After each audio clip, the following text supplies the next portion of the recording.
우리는 오늘부터 약 한 달 동안 역대상 말씀을 묵상하게 됩니다. 역대상은 바벨론 포로로 끌려갔다가 70년 만에 고향으로 돌아온 유다 백성들을 위해서 쓰인 책입니다. 70년이라는 긴 세월 그들은 온갖 고생을 했습니다. 그래도 그들이 버틸 수 있었던 건 고향에 돌아오면 모든 것은 괜찮아질 거라는 희망 때문이었습니다. 그런데 막상 고향에 돌아와 보니 현실은 참담했습니다. 나라는 망했고 성벽은 다 무너졌고 성전은 불타 잿더미가 되어 있었습니다. 그들 안에 의문이 들기 시작합니다. 우리가 하나님 백성이 맞는 것인가? 하나님이 우리를 버리신 건 아닐까? 역대상은 바로 이 절망 속에 있는 이스라엘 백성들을 위로하는 책입니다. 그런데 이상합니다.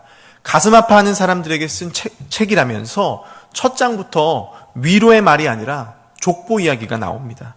1장부터 9장까지 무려 3분의 1이나 되는 분량의 족보 이야기입니다. 아담부터 시작해서 낯선 이름들이 꼬리에 꼬리를 물고 나옵니다. 그래서 오늘날 우리가 성경을 읽으면서 가장 답답해하고 또 쉽게 포기하는 곳이기도 합니다. 그런데 이 족보 안에 역대기에 가장 강력한 메시지가 담겨 있습니다. 하나님이 우리를 버리셨는가? 라는 백성들의 질문 앞에 역대기 기자는 이 긴 족보를 펼치면서 이야기합니다. 하나님은 인류의 시작인 아담부터 아브라함과 다윗을 거쳐 지금 무너진 성전 위에 있는 여러분에 이르기까지 단 한 번도 자신의 백성을 버리신 적이 없습니다.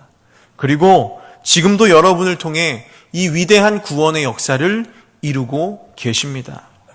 우리에게는 지루하게 느껴지는 이 족보 이야기지만 당시 이스라엘 백성들에게는 다시 일어설 용기를 주는 위로의 메시지였습니다. 앞서 읽었던 열왕기와 오늘부터 보게 될 역대기는 같은 시대를 기록하지만 관점이 전혀 다릅니다. 열왕기는 과거를 돌아보면서 이스라엘은 왜 무너졌는가 이유를 살펴보는 책입니다. 그 이유는 무엇이었습니까?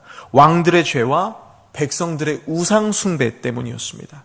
열왕기에서 이스라엘이 실패한 원인을 짚어봤다면 역대기 말씀에서는 무너진 이스라엘은 그러면 어떻게 다시 일어설 수 있을 것인가?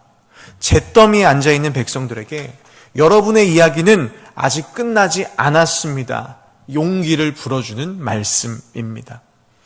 그래서 역대기에는 다윗이 저지른 죄나 북이스라엘의 어두운 역사는 나오지 않습니다. 왜요? 열왕기처럼 사람의 죄를 고발하기 위해 쓴 책이 아니기 때문입니다.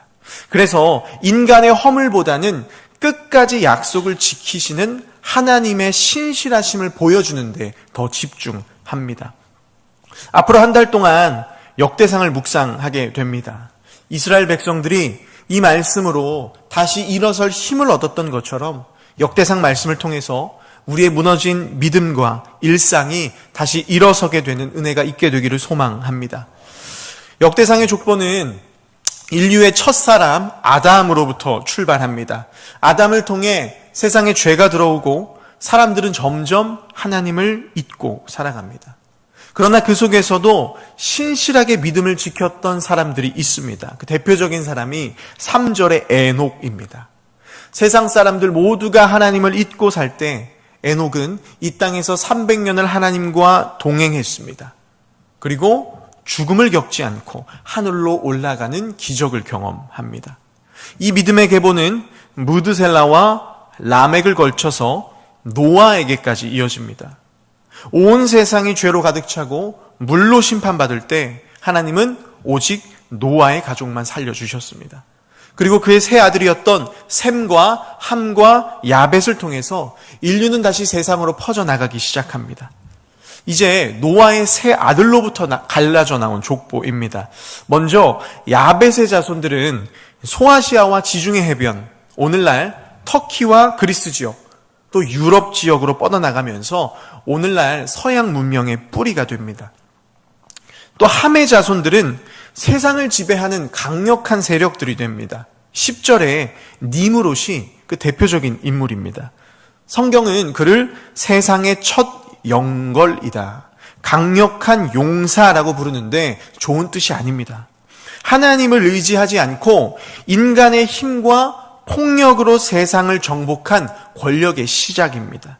창세기 10장을 보면 그가 세운 나라들이 바벨, 에렉, 악갓, 니느웨 같은 도시들입니다. 이 나라들은 훗날 이스라엘을 무너뜨린 바벨론과 아수르가 됩니다. 또 하메게보에서 여부스, 아모리, 기르가스 같은 이스라엘을 괴롭혔던 가나안 민족들이 태어납니다. 마지막으로 셈의 자손들은 중동 지역을 중심으로 퍼져나갑니다. 19절을 보면 벨렉이라는 인물이 등장하는데 그 이름의 뜻이 나눠지다라는 뜻입니다. 성경은 그를 소개하면서 그때의 땅이 나뉘었다. 우리가 잘 아는 바벨탑 사건의 분기점이 되는 사람입니다. 이렇게 노아의 세 아들을 통해서 세상의 수많은 민족들이 갈라져 나오게 됩니다. 24절부터는 노아의 세 아들 중에서 특히 이스라엘의 뿌리가 되는 셈의 계보를 정리합니다. 셈에서 시작해서 아르박삿, 셀라, 에벨, 벨렉, 르우, 수룩, 나홀, 데라를 걸쳐서 27절에 아브라함으로 이어집니다. 세상에 수많은 민족이 있었지만 하나님은 아브라함을 부르시고 그를 통해 이스라엘 민족을 세우십니다. 이제 족보의 초점은 수많은 민족에서 아브라함의 가정으로 좁혀집니다. 28절에 보면 아브라함에게는 두 아들이 있었습니다. 약속의 자녀인 이삭과 여종 하갈에게서 난 이스마엘입니다. 먼저 이스마엘에게서 12명의 아들들이 태어납니다. 이들은 아라비아 사막과 광야지대에 자리 잡고 훗날 아람 민족의 뿌리가 됩니다. 또 아브라함은 사라와 하갈 외에 그두라라는 아내를 뒀습니다. 32절을 보면 그녀에게서 태어난 자손들이 나오는데 그 중에 낯익은 이름이 있습니다. 이스라엘 역사에서 자주 등장하는 미디안입니다. 이 미디안의 후손들이 번성해선 나라를 이룬 것이 우리가 잘 알고 있는 미디안 족속입니다. 모세가 광야에서 40년을 보냈던 피난처도 미디안이었고 사사 기드온 시대에 이스라엘을 지독하게 괴롭혔던 적들도 미디안 사람들이었습니다. 그들의 뿌리가 그두라에게서 태어난 미디안이었습니다. 34절부터는 약속의 아들인 이삭의 아들들에 대한 이야기입니다. 이삭에게서 쌍둥이 에서와 야곱이 태어납니다. 먼저 형이었던 에서의 자손들을 설명합니다. 에서의 후손들은 세일 산지에 자리 잡고 에돔 족속이 됩니다. 34절부터는 에서의 아들들과 손자들의 이름이 나오는데 우리에게 익숙한 이름이 나옵니다. 아말렉입니다. 이스라엘에게는 잊을 수 없는 원수입니다. 훗날 출애굽한 이스라엘이 광야를 걸어갈 때 대열 맨 뒤에는 여자와 노인들, 아이들 같은 약자들이 있었습니다. 아말렉은 비열하게 가장 약한 사람들이 있던 대열 맨 뒤를 공격합니다. 하나님도 이 아말렉의 악함에 질색하시면서 이렇게 말씀하셨습니다. 아말렉의 이름을 천하에서 지워버리겠다. 바로 그 지독한 원수 아말렉의 뿌리가 에서의 계보에서 나왔습니다. 43절부터 마지막 절까지의 말씀은 에서의 자손들이 세운 에돔 왕국에 대한 이야기입니다. 세상의 눈으로 보면 에서 자손들이 야곱의 자손들보다 훨씬 더 잘 나갔습니다. 에돔은 일찍이 번듯한 나라를 만들었고 강력한 왕들이 나라를 다스리고 있었습니다. 46절에 나오는 하닷 왕은 당대 강력했던 미디안 족속을 단번에 쳐부술 정도로 막대한 군사력을 가지고 있었습니다. 시간이 흘러서 왕정이 약화된 후에도 딥나, 알랴, 여댓 같은 족장들이 각 지역을 다스리면서 위세를 떨쳤습니다. 그런데 동생 야곱의 집안 이스라엘은 어땠습니까? 에돔이 위대한 왕국을 건설할 때 이스라엘은 애굽에서 종살이를 하고 광야를 헤매고 사사시대 내내 주변 나라들에게 공격받았습니다. 세상의 눈으로 보면 약속을 저버린 형 에서는 성공가도를 달리고 있는데 하나님이 약속을 붙든 동생 야곱 가문은 한참 뒤처져 있는 것처럼 보입니다.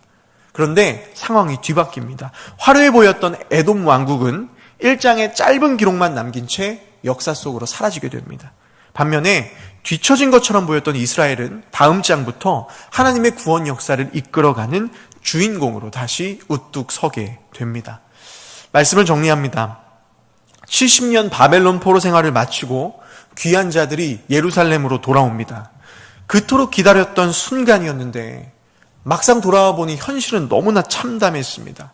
성벽은 무너져 있고 삶의 터전은 폐허가 됐고 성전은 불타서 없어졌습니다. 그 참담한 광경 앞에서 백성들 안에 의문이 들기 시작합니다. 하나님이 아직도 우리와 함께 하시는 걸까? 하나님이 우리에게 주신 약속은 끝난 게 아닐까? 좌절에 빠져 있는 이스라엘에게 하나님은 오늘 이 긴 족보를 펼쳐 보이시면서 말씀하십니다. 아니다, 끝나지 않았다. 너희는 실패했지만 내 약속은 실패하지 않았다. 족보의 이야기는 인간의 성공을 자랑하는 이야기가 아닙니다.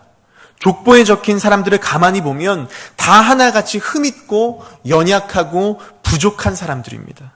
아담은 범죄했습니다. 아브라함은 두려움 때문에 자기 아내를 누이라고 속였습니다. 야곱은 평생 남을 속이며 살았습니다. 유다의 가정에는 말로 꺼내기 수치스러운 일들이 있었습니다. 다윗의 집안에도 수많은 죄들이 있었습니다. 그러나 그 모든 인간의 연약함에도 불구하고 하나님의 약속은 끊어지지 않았습니다. 하나님은 그 계보를 계속해서 이어가셨고 마침내 예수 그리스도를 이 땅에 보내주셨습니다. 여러분, 우리는 인생의 한 장면만 가지고 인생 전체를 판단합니다. 지금 일이 잘 풀리지 않으면 관계가 흔들리고 건강에 문제가 찾아오고 기도한 대로 일이 풀리지 않으면 우리는 끝이라고 생각합니다. 왜 그렇습니까? 우리는 지금 눈앞에 있는 이 한 장면만 밖에 볼 수 없기 때문입니다. 그것이 인간이 가진 한계입니다. 그러나 하나님은 한 장면이 아니라 우리 인생의 전체 그림을 보고 계십니다. 우리는 끝이라고 생각하지만 하나님께는 아직 다음 장면이 남아 있습니다. 아브라함과 야곱과 이삭도 또 바벨론 포로에서 돌아온 사람들도 그들 이후에 어떤 역사가 펼쳐질지 전혀 알지 못했습니다. 그들을 통해 예수 그리스도가 오게 될 거라는 사실을 그들이 알 수 있었겠습니까? 그들은 알지 못했습니다. 그러나 하나님은 처음부터 끝까지 모든 그림을 보고 계셨습니다. 그러니 여러분, 지금 내 인생의 한 장면이 어렵다고 해서 절망하지 않으시길 바랍니다. 심지어는 우리에게 죽음이 찾아온다고 해도 끝이 아닙니다. 우리는 아직 다음 장면을 보지 못했을 뿐입니다. 하나님은 지금도 여러분들을 위한 위대한 계획을 가지고 계시고 그것을 이루기 위해 신실하게 일하고 계십니다. 어쩌면 오늘 이 자리에도 이스라엘 백성들이 마주했던 그 현실의 벽 앞에 서 있는 분이 있으실 수 있습니다. 모든 것이 무너진 것 같고 마치 폐허 위에 홀로 서 있는 것처럼 느껴질 수 있습니다. 기억하십시오. 지금 내가 보고 있는 건 내 인생 전체가 아니라 한 장면일 뿐입니다. 우리는 실패해도 하나님은 실패하지 않으십니다. 오늘 말씀이 우리에게 그것을 증언하고 있습니다. 수많은 실패 속에서도 하나님의 역사는 끊어지지 않았습니다. 사람 눈에는 아무것도 남지 않은 것처럼 보여도 하나님은 그곳에서 새로운 일을 시작하십니다. 하나님께서 여러분의 이야기를, 또 우리 가정의 이야기를, 또 우리 자녀의 이야기를, 우리 교회의 이야기를 아직 끝이라고 말씀하시지 않았습니다. 우리 안에 선한 일을 시작하신 하나님께서 그리스도의 예수의 날까지 그 일을 이루어 가십니다. 우리는 오늘만 보며 살아갈 수밖에 없지만 하나님은 우리의 내일에 가 계십니다. 이 사실을 믿으며 인생의 어려움 속에서도 소망의 내일을 바라볼 수 있는 믿음의 사람이 되시기를 주님의 이름으로 부탁드립니다. 기도하겠습니다.